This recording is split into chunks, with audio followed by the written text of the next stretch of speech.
talk to us about growing up in Durham, Raleigh-Durham. Yeah. And when you first fell in love with the game of basketball. I mean, I'm from North Carolina, period. So, you know, out the womb, I feel like we already in love with basketball. Yeah. I was born in Raleigh, and I grew up my early years there. Moved to Durham around middle school after a short time where I was living in Charlotte, actually. Okay. So by the time I kind of settled into like who I was in basketball, I was playing for Garner Road. Okay. And then I was at Lowe's Grove before I went to Hillside briefly, and then I transferred to Southern.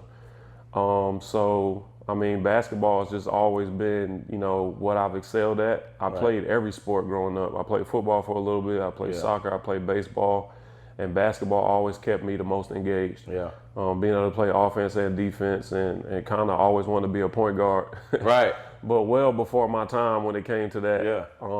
And yeah, I just always had a passion for the game. So when did the growth spurt happen? Because like sometimes, you know, for me, I play soccer. Yeah. And, you know, at some point I had got to 6'5". I'm like, I can't really like it's for shorter guys that they lower to the ground. So like, when did you make that decision as far as like other sports when you hit that growth spurt? I think I exclusively only played basketball when I was like 12, and that's when I never played any other sport. I've always been tall. I would say my biggest growth spurts happened between like my 9th and my 11th grade year, where I went from 9th grade, I went from being 6 foot in the 8th grade to 6'4". And then 10th grade, I went from 6'4" to 6'7". So like that's a growth spurt, if you want to call it one. And then after that, I was actually still in my junior and senior year. I grew an inch every year. By the time I got to college, I was 6'9". Yeah. So, you know, with that, like, it came a lot of pain. Growth spurts and days not being able to get out of bed, like, literally. Yeah. But, yeah, that's kind of how it happened. That's dope. That's dope. So what made Southern Durham, that's where you graduated from, what made it special for you as a player and as a young man? So for me, when I came to Southern, I was actually coming out of Cary Academy. Okay. That's where I initially went after I left Hillside, and I spent a year there.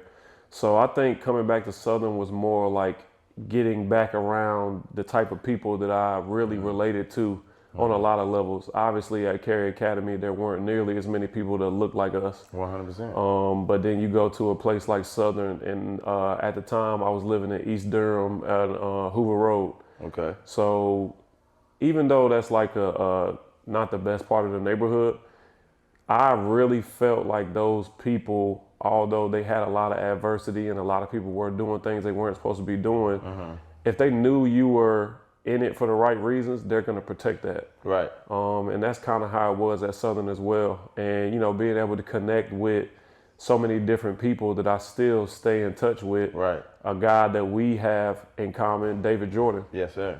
So basically, like, when we spoke, I didn't even remember that we were groomsmen in that wedding.